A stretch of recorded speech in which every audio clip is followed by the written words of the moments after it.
Recently मैंने एक video देखा जिसमें लिखा था इंडियन एथीस्ट सिर्फ उन्हीं लोगों का मजाक उड़ाते हैं जो कन्वर्ट नहीं करते।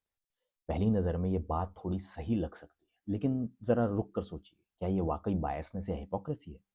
अगर कोई इंडियन एथीस्ट मंदिर, मूर्ति, जाति, कर्म या हिंदू रिचुअल्स पर सवाल उठाता है तो लोग तुरंत बोलते हैं, देखो, इसको सिर्फ हिंदू धर्म से प्रॉब्लम है, ये दूसरे धर्मों के बारे में कुछ नहीं बोलता। लेकिन असली सवाल उल्टा है। अगर एक इंडियन एथीस्ट हिंदू धर्म पर सवाल नहीं करेगा तो फिर किस पर करेगा? जूलू रिलीजन पे। इंसान हवा में एथीस्ट नहीं बनता, वो किसी समाज में पैदा होता है, किसी परंपरा के बीच पड़ा होता है और पैदा होते ही उसके साथ उसके घर का धर्म चिपका दिया जाता है। फिर जब वो सवाल पूछना शुरू करता है तो सबसे पहले उसी धर्म को परखता है जिसमें वो पला बड़ा है। इसलिए इंडिया का एथीस्ट स्वाभाविक रूप से हिंदू सोशल स्ट्रक्चर, जाति व्यवस्था, गुरु प्रथा और रिचुअल्स पर सवाल उठाएगा। और ये सिर्फ इंडिया में नहीं होता।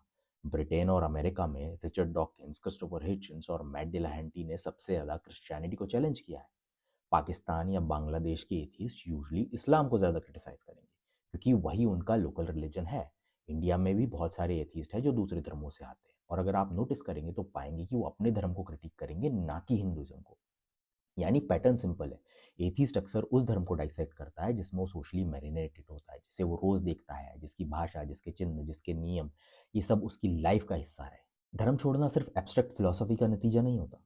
परिवार, परवरिश, सोशल स्ट्रक्चर और बचपन के एक्सपीरियंस, ये सब बहुत इंपॉर्टेंट रोल निभाते हैं। इसलिए जब कोई इंडियन एथीस्ट हिंदू धर्म को क्रिटिक करता है तो ये ज़रूरी नहीं कि वो एंटी हिंदू हो सकता है वो बस उसी चीज़ पर सवाल उठा रहा है जिसमें वो पैदा हुआ है, जिसमें वो पला बढ़ा है और जिसे उसने सबसे करीब से देखा है। तो ये कहना कि इंडियन एथीस्ट हिंदू धर्म पर सवाल उठाता है पार्टली सही है फॉर वैलिड रीजंस, लेकिन ये बायसनेस या हिपोक्रेसी नहीं है, ये प्रॉक्सिमिटी है।